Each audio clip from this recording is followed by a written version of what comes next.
संत जन ऐसा कहते हैं कि जो बच्चे अपने माता पिता के लिए प्राण आयोजन करा देते हैं उनको इस भविष्य संसार से एक बहुत बड़ी ऋण मुक्ति प्राप्त हो जाती है। माई बाप ने, माता पिता ने 4 धाम की यात्रा की हो और बच्चों ने उनके निमित्त भागवत जैसा आयोजन करा दिया हो तो बताते हैं कि उस यात्रा का अनंत गुना फल उन्हें प्राप्त होता है। एक भागवत का फल 12 वर्ष तक, 12 स्कंद है ना, 12 साल तक ये भागवत बुरा नहीं होने देगी। उत्कर्ष होगा, तरक्की होगी, काम बढ़ेगा, व्यापार बढ़ेगा, संतान जन्म होंगे, यानी सर्व प्रकार से बढ़िया ही बढ़िया होगा, क्योंकि भागवत साक्षात कल्प वृक्ष है।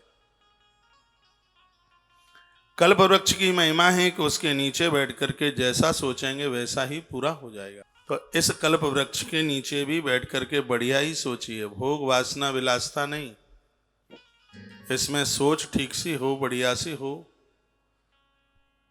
क्योंकि इसके नीचे जैसा सोचा जाएगा, यम यम चिंत्यते कामम तम तम प्राप्नोति निश्चितम, मार्कंडेय पुराण।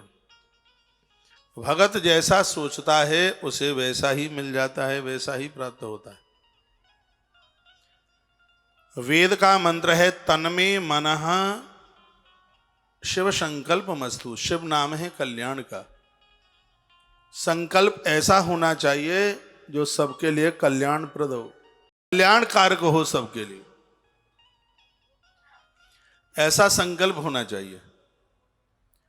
तो श्रीमद् भागवत शुभ संकल्पों की पूर्ति करती है। और मैंने बहुत बार आग्रह पूर्वक निवेदन किया है, सनातन धर्मावलंबियों के घर में भागवत जी तो सबके ही यहाँ होनी चाहिए। तुलसी वन आश्रम ने बहुत बड़ी तादाद में भागवत जी भक्तों के घर पहुंचाई है। उस भागवत को साक्षात भगवान का विग्रह समझिए। जब भगवान श्री कृष्ण अपने स्वधाम के लिए जा रहे थे, 125 वर्ष भगवान को पूरा होने को था। देवताओं को भगवान ने वचन दिया, देवता स्तुति कर रहे थे। परमात्मा भी मृत्यु लोक का आता है तो वायदा करके आता है कितने समय के बाद मैं वापस होऊंगा। भगवान की बहुत ज्यादा लंबे समय तक की इस मृत्यु लोक को जरूरत, तो भगवान राम को 11,000 दिन इस धरती पर रहना पड़ा। सबसे ज्यादा समय के लिए राम आए। परशुराम भगवान तो सप्त चिरंजीवों में ही है। श्री कृष्ण भगवान 125 वर्ष का गोलोक में वायदा करके आए। कुछ ही समय बकाया था 125 वर्ष में, तो एक दिन देवता द्वारका जी में उतर आए। कथा आती है, देवताओं ने भगवान की स्तुति करी। 11वें स्कंद की बात है। कहा, भगवान आपने 125 साल के लिए वायदा किया था और समय बस पूरा होने वाला है, कुछ ही समय बकाया है। आपके बिना तो वहां भी सब अधूरा है, आप कब आएंगे? आने का नाम लिया तो भगवान की आंख में आंसू आ गए। भगवान रो पड़े। भगवान को सुदामा जैसे भक्त याद आए।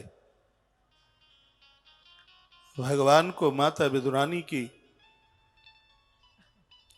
भावना याद आई। विदुरानी के छिलके याद आ गए। उस समय मधुमंगल की कड़ी, अर्जुन का समर्पण, द्रौपदी की विनम्रता, युधिष्ठिर का धैर्य, यशोदा मैया का वात्सल्य, ब्रजवासियों की मित्रता, ये याद आई। कृष्ण की आंख में आंसू आ गए। भगवान की आंख में अश्रुपात। देवता सन्मुख खड़े थे, भगवान रो रहे। भक्तों में भक्ति की ये तादात्म्यता है कि वह ईश्वर को भी रुला दे। और आपने सुदामा चरित्र में बहुत बार पढ़ा है, कौन कहता है कि भक्त के लिए ईश्वर नहीं रोता? वो रोता है, परातें भर देता है रो रो के। देखी सुदामा की दीन दशा, करुणा करके करुणा निधि रोए। पानी परात को हाथ छुओ नहीं, नैनन के जल सो पग धोए। भगवान को बाह्य जल की आवश्यकता ही नहीं पड़ी। ठाकुर ने रो रो करके भक्त के चरणों का प्रक्षालन कर दिया, चरणों को धो दिया। यही तो भक्ति का पुंज है, यही भक्ति का प्रभाव है। और मुझे कोई कहे कि भगवान को प्राप्त करने के लिए जितने भी अवयव हैं उन सब में विशेष मैं कहूंगा भक्ति।